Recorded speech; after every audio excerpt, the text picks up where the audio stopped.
Howdy, y'all, and welcome to the EEARSS Podcast produced by Terrier TV. I am AlligatorRobb. I am joined, as every week, by the magnificent Bill Curtis and the extraordinary Cindy. Cindy? You did not sound sure in what my name was. No, 100%. See, I always, when I start maybe getting... it was unsure of the adjective. Yeah, when I start getting into the probably expletives, I kind of like to settle myself down for a second to make sure I'm pronouncing the expletive correctly. Gotcha. Because sometimes I get a little bit overwhelmed by the big words. I get a little teary-eyed inside and kind of makes me all warm and fuzzy, and yeah, it is what it is. So Okay. How has your week been? My week has been fine. I've got something I want to talk to you and Cindy about. Okay. And Matt, you could chime in as well. Okay. In a few weeks, about 4 weeks, my youngest daughter is getting married. And his best man is shy. So he's not. So I've been asked to do the toast at the reception for the. Now they have That's dated. different. They have dated since high school. Oh, wow. Their wedding day will be their 10th anniversary of their first date. Wow, that's really cool. neat. So they have, and so they've asked me to do this, and so I started doing like a Google search. As you do, that really bad, Google defines love as, or something like that. Something really bad. You don't want to go there. And I don't want to do anything bad like that. So I'm looking for some advice. Okay, so Ooh. as someone, if I could speak to it for a second, someone who's been a best man 3 or 4 times, the best possible thing you can do is literally speak from the heart, off script. Don't have any script at all. Go there, have an idea of what you want to talk about. Maybe talk about how they first met, or him, them growing up, how you knew them both growing up, because I'm sure at this point you've known them forever. Oh yeah, yeah. Talk about how you've watched their relationship grow and what that's meant to you and to your family, and just go something from the heart. Okay. Yeah, I would not go for any script. Okay. But that's Cindy, just me. what do you say? So I'm the exact opposite. Okay. I am not the kind of person that you can hand a microphone and say, go off script. Nobody wants that. I have to have a script. But what are their personalities? Are they funny people? Are they? She's good. Yeah. No, they're funny. Make it funny. Yeah. Yeah. Make Okay. fun of them a little bit is Yeah. always good. Yeah, If you yeah. can make fun of them a little bit, it's always good. My Okay. sister gave a speech at my wedding that just, it was the most perfect thing because it was just hysterical and weird and just exactly like what I am and what my relationship with my sister is. And it was the most memorable thing of my entire life. Okay. Well, and I would just say, as a little tip, knowing that father-daughter relationship, like build in a spot where you're probably going to get verklempt and you're probably going to get overwhelmed. No, that's another thing. Yeah. So like build in maybe a pause break or a spot where you can make a joke to kind of lighten it a little, so you can kind of get your wind back when you finish strong with whatever blessing you're going to bless them with. Yeah. Because that's the other thing. Yeah. Just afraid of losing it. halfway Yeah, through it. exactly. Which is perfectly fine. Oh yeah. Oh, yeah. But I mean, And to be it depends expected. on how long it goes on. I mean, Yeah. Yeah, you don't want to be. I wouldn't think you'd want to be long-winded with it. Yeah, no. Between couple minutes. Yeah, between 2 and 4 minutes probably max. Agreed. Yeah. Yeah. Yeah, that's and what if I you was can embarrass them while you're doing it, you definitely should. Fun. Yes. thinking. Okay. Make them cry, make them laugh. Combine that all into one speech. You got it. Okay. So yeah. That's a lot to be thinking about. So I'll report back afterwards. Let you know. No how pressure. It went. Let Okay. you know how it went. Sounds good. We went to the UCF football game over the weekend, That's right. Yeah. which was pretty awesome. Yeah, you happened to be there too. and they Yeah. lost, I so know. Frank is no longer allowed in the stadium. I would agree. Yeah. No, well, I've been at UCF games before that they've won, so it is what it is. Okay. But no, all 3 of us were discussing this before the podcast. I don't think they could have played any possibly worse, but yet the game was still within a touchdown. So that should be a compliment to them, honestly. Yeah. They were in It it. was- They were in it. It was. I don't think it'd be possible to play a worse game. And Louisville going for it 60 yards from the end zone and going for it on a 4th and 5 with the 3.5 minutes left, where they've been playing great defense all game.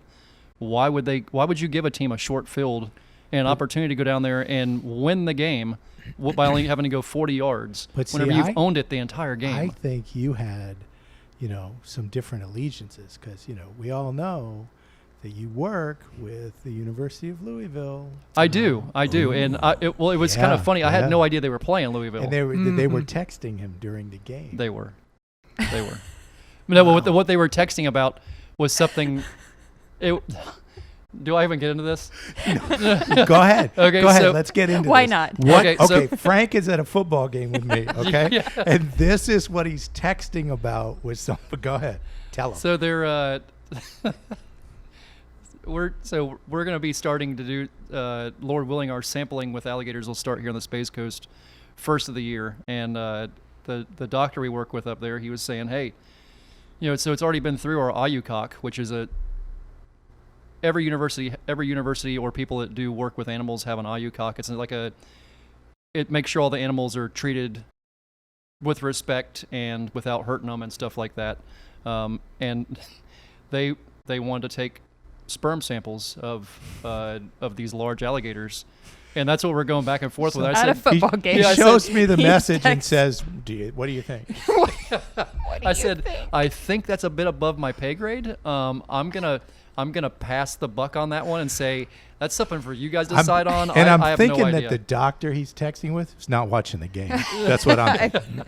Well, it was at breaks that this was happening. You know what I mean? It was like breaks between play. It'd be a commercial break. And I'd be like, what in the world is going on now? Like, what is happening now? But Some people get halftime food, but you're arring inseminations and stuff. That's interesting. no, there's no inseminations going on. I Dear thought I Lord. didn't know a lot about sports. Now I'm even more confused, to be honest. Well, there's like a 3-minute break every 5 minutes. The game was like. on ESPN, True. so they show Yeah. commercials all the time. Many times there's a break. You know what I'm saying? That's true. It seems like every 5 minutes there's a 3-minute break, and you're kind of going, okay, well now they're going to wave their cell phones around, and now they're going to jump up and down, and the stadium's going to feel like it's going to fall, and play some music I've never heard before, and now we're back to playing football again. Yeah, so I was like, yeah, okay. And meanwhile, if I get a weird text, I guess it is what it is. Oh Lord. Okay, so I gotta get my head away from all that for a second. Aren't you glad you joined us? I'm glad. Yeah, this is a great topic to start with.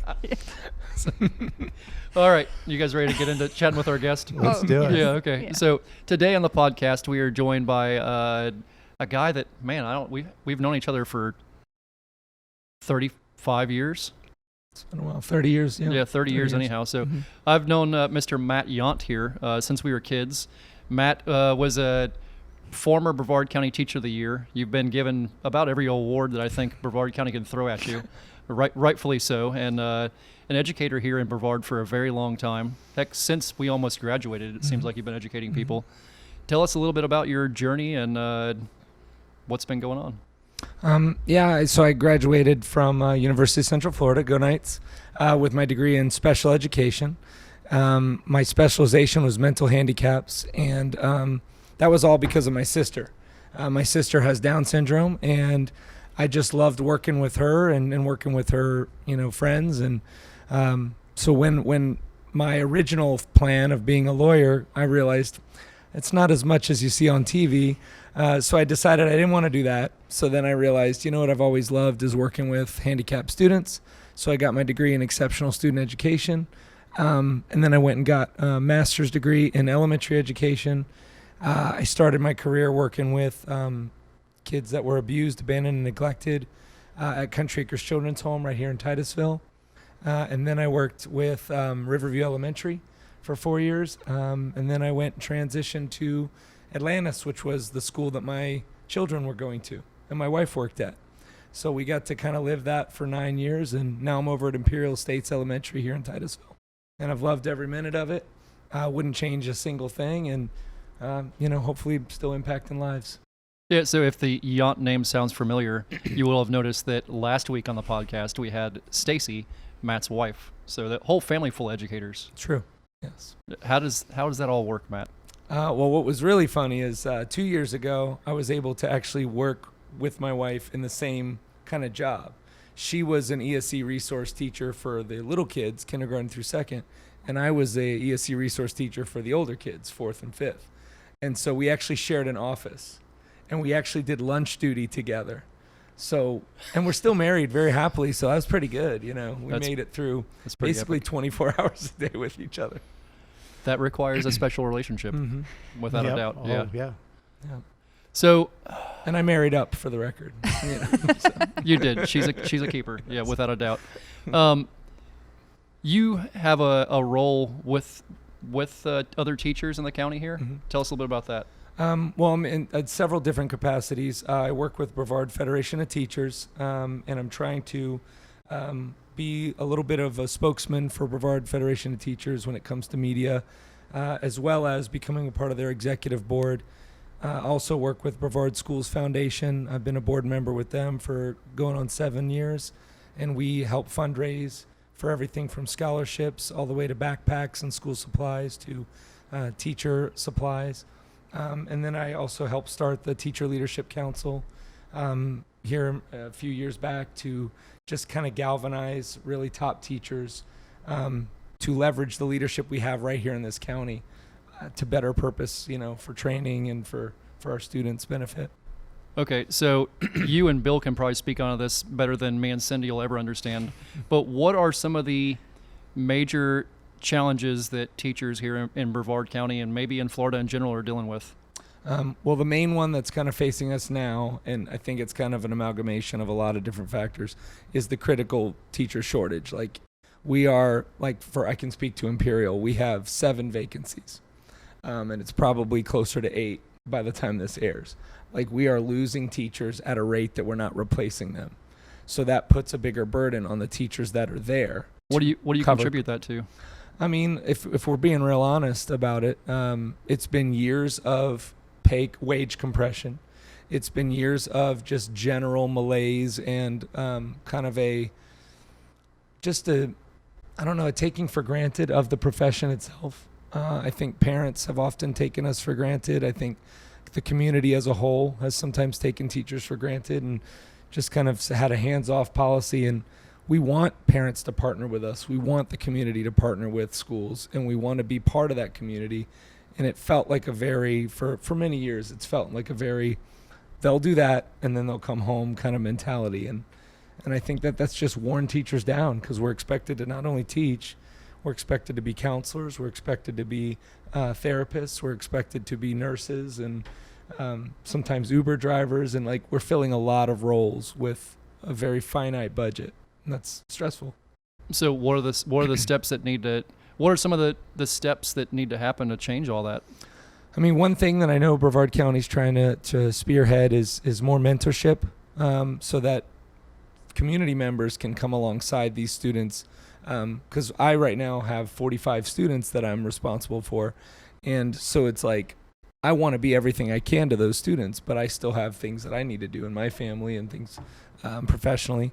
So if we can have more community partnerships, if we can have more businesses come alongside schools to sponsor activities, sponsor programs, help teachers out to raise morale. I think we need some different morale boosting events. Because if you look at all the top companies, they focus on their employee morale because they know that begats efficiency.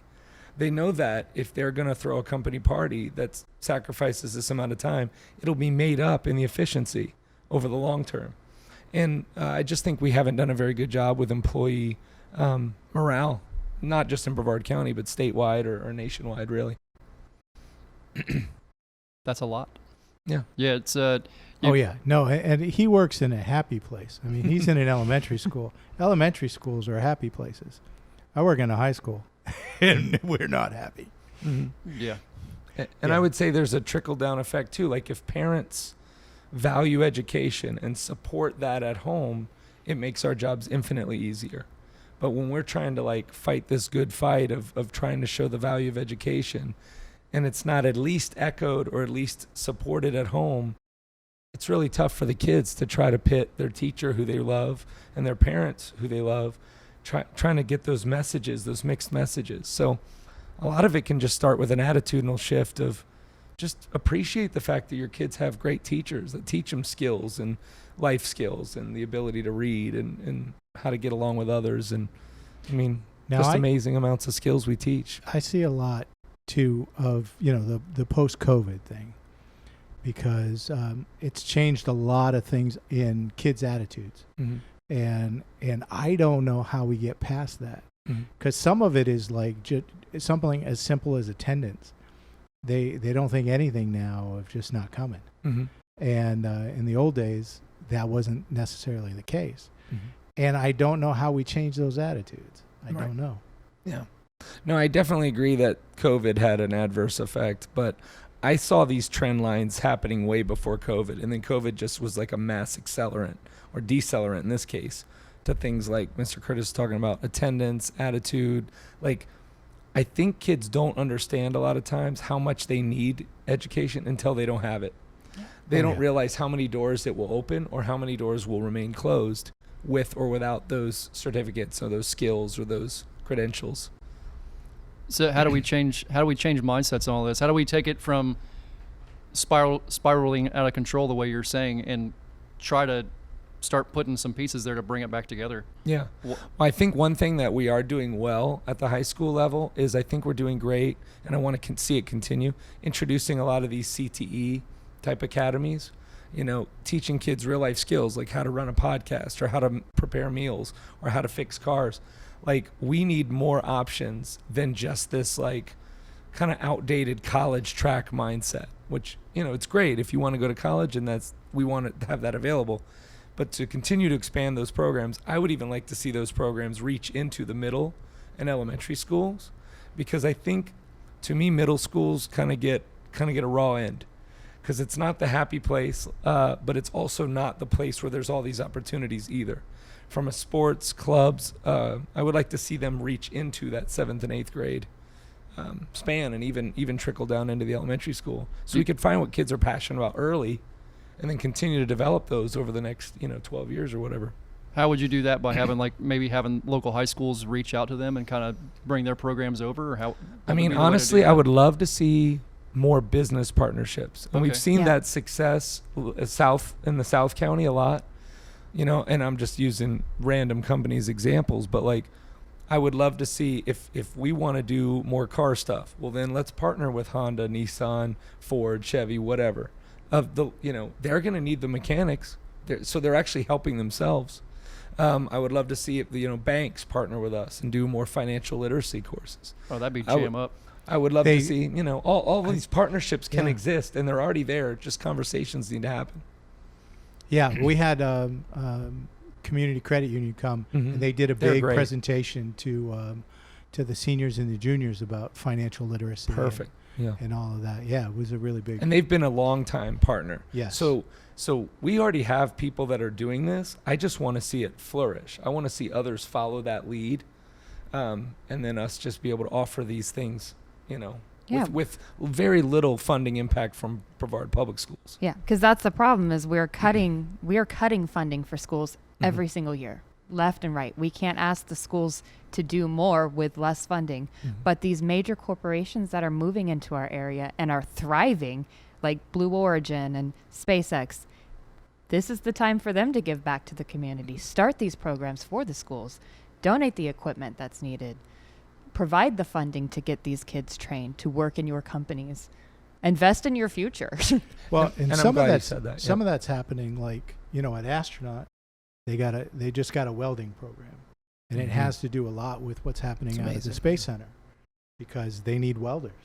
And down in Melbourne, O'Galley High got an aircraft it's amazing, program where they do aircraft maintenance. And that's because of all the aircraft manufacturing that's going on in the Melbourne area. And so some of it is happening. Absolutely. There are hurdles to it, and people have to see the need. But, because they need folks working. Yeah. And I don't want to wait till some kids in 10th or 11th grade for them to be exposed to that. I would love for that to seep down, into the lower ranges. So are you noticing that most of the teachers that are leaving the system, the public system, are going to private schools, or are they leaving teaching altogether? Most that I talk to are leaving altogether. Wow. I've seen kind of a combo effect where some teachers are realizing that, it's dangerous to my health to continue to be stressed at the level that I'm stressed. So I actually know several that their doctors have said, you should probably think about early retirement, or you should probably think about shifting gears. I know some, it's a financial choice. I can work just as hard or actually less in some careers and make 25, 30% more. So everything's pretty much stacked up against you guys teaching right now. It feels that way sometimes. And I will say but this is important. I think this is really important for the public to know this is what's going on. And I don't pretend to represent everybody, but I do know that I represent a large amount of teachers that feel that way. But I will tell you, I love my job. As much that stress balances as it back out for you. It does for me. Yeah. Some days more than others, if I'm being honest, right? Some days you're like, I don't know if I made a difference today. And other days, you know for a fact you made a difference. And so to me, that's the intangible that not a lot of careers can provide, is to know, like, I get students that come back. I get parents that come back and say that I mattered to that student. And that still gets me, today, that I'm going to keep going then. That's got to be something pretty similar in your profession too, I would imagine. Yeah. Right now we're seeing this across the board in all of the helping professions. Teaching, firefighting, hospitals, nonprofit sector, like what I do. It's all across the board. And yes, things were devolving before the pandemic. You are correct when you say that it really just set it all on fire. Because when a society is stressed, and during the pandemic, there were so many additional stressors that were placed on society, so many different things. When that community is struggling, all of the helping professions are the ones that take the brunt of that. We are seeing cases that are more severe than we have seen in my entire career, and I've done this for almost 12 years. That's why every week when you're like, oh, how's work? I'm like, we don't talk about my job here. We can't. We're seeing things we've never seen before, and that takes a toll on the workers. And because there's such a shortage of people entering these fields, people are taking on harder cases, higher caseloads, 45 kids in a class. Yeah, which is nuts. Well, and let me be specific. I'm responsible for 45 kids. We don't have 45 kids in one class. Okay. But I look at that as they're my kids. That's my family. Okay. And so to get to know all 45 takes a concerted effort to do so. Oh, yeah. So that's what I just didn't want to be. Okay. That makes more sense now. So you're telling us about all these different things you're doing and all the different stresses as a teacher. You're a teacher, you're a husband, you're a father, you're doing all these other things, you're elder at your church. How in the world do you keep all this stuff balanced? Again, I just got to give props to my Lord and Savior. Like, if he tells me to do something, I follow it, and he always blesses my time, blesses my effort if he tells me not to do something. So I spend a lot of time in prayer. I spend a lot of time just making sure that something's, something I should be a part of or not. And I've had to lay certain things down to pick other things up. And then just have a priority system where it's God first, and then it's my family, and then it's, my job. So I just try to keep that. So, I'm going to see all my girls' volleyball games. I'm going to support my son if he needs me. I'm going to go wherever my wife needs me to go. And I just try to keep that kind of pyramid, in place. And everything seems to kind of work. There was an analogy that my pastor did once where if you have like a cylinder and you put all these large rocks in first, and then you pour the sand will find its way into the nooks and crannies. But if you fill the cylinder up with sand first, then you try to shove the rocks in, it won't work. So that's kind of what I do. I keep the rocks, which are God, my wife, and my children, and then everything else, falls into place. All flows into place. Yeah, for the most part. It's a beautiful thing, Matt. Try.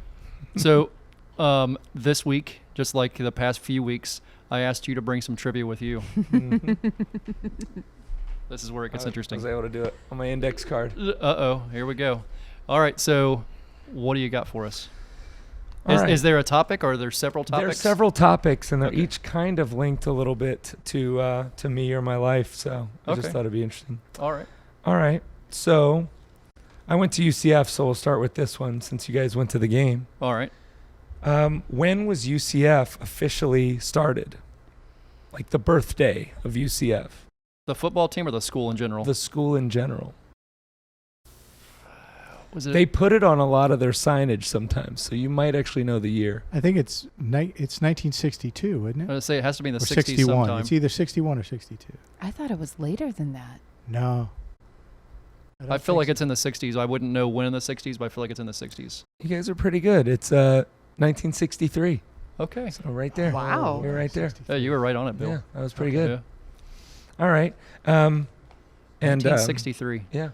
So Okay. go Knights. Yeah, go Knights. Charge on. That's right. Now, why did the Knights go from the Golden Knights to I the actually Knights? have an answer for you. Okay, tell me. So this is not trivia. This was like legitimate. So in our conference at the time, we had the Tulsa Golden Hurricane, which I still don't know what that is. Yeah, what is a Golden Hurricane? Are they still the Golden Hurricane? I don't know. Uh-huh. Yeah, they are. I think they are. They are. And then I thought Tulsa was the Golden Wave or the Green Wave. No, That's that's Tulane. Tulane. There's so many waves so, in hurricanes. so There's we much had water. the Tulane Yeah. Green Wave, so another color identifier. Okay. And then we had the golden. It was the southern Mississippi, or it was Southern like a Missouri. golden, Was it not Southern Missouri? something like that. No, Golden, it's Southern Miss. Yeah. Golden Southern Miss? Eagles. Golden Eagles. That's it. The Golden Eagles. So we had 3 Goldens in the same conference: Golden Knights, Golden Eagles, Golden Hurricanes. And we were just like, this is redundant and silly. Let's Are a just lot be of different Knights. are a lot of different schools a color and an item? I mean, I didn't think there's about that. several. There's the Scarlet Knights of Rutgers. Yep. Wow. There's the why Black didn't I ever Knights think of this? of the Army. Mm-hmm. So there's some colored school there. Okay. And All so right. now, Las Vegas took it for their hockey team. They're the Golden Knights Yeah. now. Really? Yep. Las Vegas has a hockey team? When did Yes. that happen? Mm-hmm. On their first year, they won the Stanley Cup, dude. Mm-hmm. They are for real. Wow. Okay. All right. There's a weird. Okay. 63. Yep. It was started, Mm-hmm. and the Golden Mhm. Knights aren't the Golden Knights because there was too many colors in the first place. Yeah, and fun fact, we're going to the Big 12 next year, so that's been the big news around campus. So are there That's 12 teams in the exciting. Big 12? No, Then why is it the Big 12? it's really Big 12, I guess. There'll be 14 when For a we're couple there. years, there'll be several. Were there when they first started it? Were there actually 12 teams in the Big 12? I think when it first started. Yeah, well, Okay. the same thing with the Big Ten. Yeah. The Big Ten, the Pac-12, none of those They have should those just numbers. get rid of the numbers. They don't have those numbers anymore. Really? Yeah. Mm-hmm. Okay. I often wondered about that. Yeah. I don't keep track of college sports the way I do of professional sports, other than apparently the Golden Knights of Las Vegas. Nice. Okay. So sorry. I digress. Yeah. So another fun fact is I got a 4-year ROTC scholarship to the United States Army there. And so what was the official birthday, I'm sticking with that theme, of the U.S. Army? My brother would know this one, obviously. It is the oldest military branch in the U.S. I'll give you that piece. 18. And I'll give you a little hint. Revolutionary War-ish. Yeah, well, because you think, 1782. well, you think 1776, the Continental Congress established an army. Right. I don't know if it's that. I mean, I You're think on the it'd right be- track. George Washington was in charge of them. I think it'd be just after it. I think it's between 77 and 82. If I had to make a guess. I'm saying 1776. That's what I'm going. What do you think, Cindy? I think you both are. Gosh, it could be either one of those. Could be anything. You're pretty close. It was June 14th, 1775 is the Army's birthday. Wow. Oh, okay. Okay. Yeah, because they Good created job. it before independence. Yep. Makes sense. Yep. Yeah, because you were going to school to be you were I was working on going to being school an to MD. be a judge advocate general and be a military lawyer. I Okay. watched A Few Good Men too many times is what happened. It is a good movie. Yeah, it's one of my favorite movies and it almost ruined my life. That's the way I look at it because I thought all law was like that. And I get to investigate and I get to try law in front of people. Then I realized that it's 98% paperwork. Speaking of law, I was on jury duty this week. Oh, nice. Yeah, I had jury duty Monday, and if you've never been to jury duty, it's quite exciting. You go into this is my first time going. I've been to federal jury duty once before, but never been to county. Mm-hmm. And you go over there and you check in. And there's 8 million people in a room. It's not big enough for 8 million people. Everybody's kind of sitting there, and everybody tries to sit in their own little corner, and the room gets full, and everybody's kind of going like this and kind of looking around, but nobody will look you in the eyes because everybody's scared to look at everybody else. And that somebody coughs, and everybody kind of goes. Everybody flinches. You see people. Nobody's wearing a mask at the same time, so everybody kind of flinches and kind of cover up a little bit. But anyhow, we sat there till I think 10:30 after getting there at 8 o'clock, and they called out a bunch of names, including mine. Said, "Hey, you're part of Pool A," and I'm like, "Pool A? Like we're going swimming? What's going on?" I don't Pool know. party. Yeah, I don't know what's happening. They called out, between 70 and 80 names, and they said, "Hey, if your number was called, go up to courtroom 4C." We're like, "Where the heck? I guess it's on the 4th floor." So we go up to the 4th floor, and they had called out 75 names, and they walked all 75 of us into this courtroom which I don't think I'd ever been in a courtroom before. So it was pretty interesting. You walk in there, and I mean, they filled us up, and there's the defendant over there with his lawyer, and there's a prosecutor, and they're all watching like all of us as we're walking in, and they looked as scared as we all did. It was pretty entertaining. And everybody sits down, and we're all packed in these like sardines in these this little bench. And the judge said, "Hey, I just wanted you guys to come in here and see what you were going to be for the next foreseeable future." And we're going, "Oh dear Lord, this isn't good," but it is what it is. You guys go take a long lunch break and come back at 1:00. She's like, the guy's like, "I need to talk to the people." So we left, and we came back, and we got back down there at 1:00. 2:00 goes by, 3:00 goes by. Then the judge walks downstairs, and he's like, "So, that was a murder case from 2015, and you guys being here and being able to be seen in the courtroom allowed the pressure to be put on them to settle, and they settled." So yeah, because they had boxes and boxes of paperwork, and I was like, "Dear Lord, we're gonna be here forever. Like we're gonna be here forever." But anyhow, my court story. I apologize. It made me think about it. It all came back. It all came flowing back. Yeah, sorry, but yeah. No, that's good. The justice system, 2015 till 2022. That's crazy to think about. Yeah. That's crazy. Yeah. Oh yeah. Yep. Is that commonplace? Yeah. Wow. It got worse after COVID, but yes. Wow. Yeah. Criminal cases, it's not uncommon for it to take years. 7 years for a murder case that's a common thing, you think? Well, a lot of times they file for continuance or ask for, So is that person free that entire time, you think? Or are they in prison? Or depends on their scenario. Wow. Okay. Domestic violence and sexual assault cases take years. No kidding. Years. And usually that perpetrator is free, walking around. Wow. Okay. All right. Sorry, Matt. Go ahead. No worries. So I also have twin girls that are 12 years old. They are the totally opposite twins. You would never recognize that they were They're twins, awesome. but they're amazing in their They own are. ways. So I thought a cool trivia question would be, how often, and you can either go with like a ratio or a percent, how often do twins occur naturally? And what I mean by naturally is not with like, fertilization or anything like that. 7 to 8% of the time. 1 out of every 200 births. I'm not joking around. We took 2 different aspects on this. Yeah. I went percentage. He went ratio. I love it. Cindy, what are you thinking? I'm upset with myself because I feel like this is a number I should know. I feel like I know In this. science, and we I definitely don't- studied yeah. this. Yes, we definitely went over this in college. I know for a I fact. think 1 in 200 sounds good. I'm going to go 1 in... If we're going to percentages, I'm going to have to go back and rethink mine too. I'll say 1 in 100. No, I'll go with percent. Oh. 13% of the time. 13%? So 13%. that's You high. think 13 out of every 100 births are twins? Yes. I'll say 1%. It's 0.4% or 1 in every 250 births. So Wow. Wow. Yes. Wow. You Yeah, nailed it. sorry. Well, yeah. It was pretty good. Holy moly, that was good. Yeah. Mm-hmm.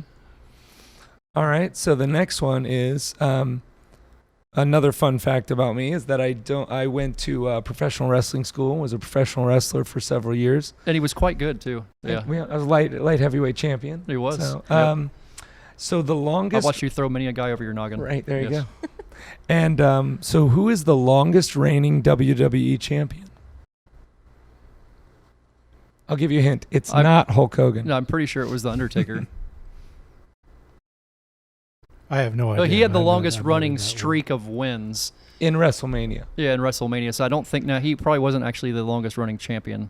Longest running champion would probably be I'll give you a hint. It's old school. probably the Andre the Giant maybe. Or Rowdy Roddy Piper. Ooh, that's a good guess too. How old school? We talking Like- 80s or 70s? 70s, 60s, like old school. 80s a little bit. WWE or so WWF. Yeah, it was back before they transitioned. Yeah, so it's before Andre the Giant. Mm-hmm. It's before Rowdy Roddy Piper too. Yeah. Mm-hmm. It is. Man, I don't know. Yeah, this one's tough. Bruno Sammartino. Oh, I actually that name rings a bell. Like He when I held was the a belt kid. for one time for over 7 years. Wow. 2,803 days. That's what My- you were thinking, I, Cindy. it was. I Yes. just didn't want to make you guys look bad. I Appreciate appreciate it. My grandfather Mm-hmm. loved professional wrestling. Yes. Oh, he would sit there. Oh yeah, he would sit and watch it. And Yeah. throw things at the TV. Yep. So you Oh, were a yeah. WWE fan. I was a WCW fan. I was an everything fan. Yeah. I watched ECW. I watched WCW. I loved wrestling so much, and I didn't want to be one of those guys that said, "What if?" So when I was teaching at the children's home, I was also getting my master's degree, and then I was also going to professional wrestling school. You So it don't was- like spare time, do It was you? a weird mix. Yeah. So I would come to the children's home, which had kids that were suffering from, trauma and stuff. But then I'd come in with a mysterious black eye. And to watch them counsel me was very sweet. They'd be like, "Is everything okay at home?" And it was kind of funny because I'd be like, "No, I'm good. I'm actually paying dudes to beat me up." It's and I'd have to get into It's a it. whole thing. Yeah, it's a whole thing that I'm into. And so it was really fun, and it was a childhood dream of mine, and achieved all my goals doing that. So once I got married, my wife saw me get hit with a bunch of chairs one time in a match, and she was like, "How long are we doing this?" And I was like, I had a hernia, and I had twins, so I retired. Retired you after winning earned the it. belt. After winning the belt. Yeah, I mean, my goals were to win a match, win a belt, and I got a really unique opportunity that wasn't a goal, but they did this really cool. It's called New Vision Wrestling, and it was actually an outreach opportunity for people that probably wouldn't darken the doors of a church. So we actually used our matches as kind of an exposition of different, struggles and things that people might deal with in real life. Whether it's doubting yourself or whether it's, battling against all odds, all these kind of thematic elements that we covered in our matches. And then it would give us like a talking point to introduce scripture, and 50-something people gave their life to Christ at a wrestling show in the middle of Kissimmee. So it was really cool. Very neat. Very neat. You guys got anything else interesting going on this week? Matt? Nope. It's homecoming game. But this will be 2 weeks after that. So No. This week's not homecoming. this week's not homecoming? No. No, This week- the first week of October, right? I was under the homecoming is September 30th. The game. Okay. The dance is October 1st. So who Yeah. is THS playing this week? Palm Bay. So the homecoming game is Space Coast. Yes. Okay. Space Coast. for So it's the 2 Fridays in a homecoming. row here coming up, are both home games. No. We travel to we travel somewhere in the week between there. Really? I can Yeah. get my Terrier card and tell you. I have the Terrier Trying to think of fundraising who card. it is. Who do we travel to? I know we play Space Coast at home. Right. One of Oh, those it's days. MCC. We go to MCC. What is MCC? So Melbourne Central Central Catholic. Oh, okay. So we play Palm Bay at home, then we travel to Melbourne Central Catholic next Friday, and then the Friday after that is the Space Coast game, which is the homecoming game. Okay. Interesting. All right. I understand better That's a now. battle for US1 trophy on the line, right? That's true. Yep. Yeah. Who has that trophy right now? Space Coast, I believe. I think Space Coast does have All that right. trophy, I'm yes. torn, man, because I'm THS class of 98, played football for Dan Diesel, and then yet my kids go to, my son played for the Vipers. So I don't know who to root for. There you go. You got to stick to your roots. I'm surprised homecoming game is against Space Coast and not Astronaut. Well, the astronaut game's always toward the end of the season. And the It's too- astronaut too game this late. year is an away game, not a home Yeah, game. it is away. Yeah, this year. So yeah, it kind of makes sense when But you. usually they try to get first couple of weeks of October. That's the best time to have a dance. Yeah, if it was a home game, I'm sure that would have been that one. I would guess. Yeah. All right, guys. Well, thank you for joining us this week, Matt. Thank you so much for being here on the Thank you podcast for with having us. Cindy, Bill, you guys are great as always. And thanks for tuning in. You can find the EEARSS podcast on all platforms by searching EEARSS, EEARSS. We'll catch you all next week. Bye-bye.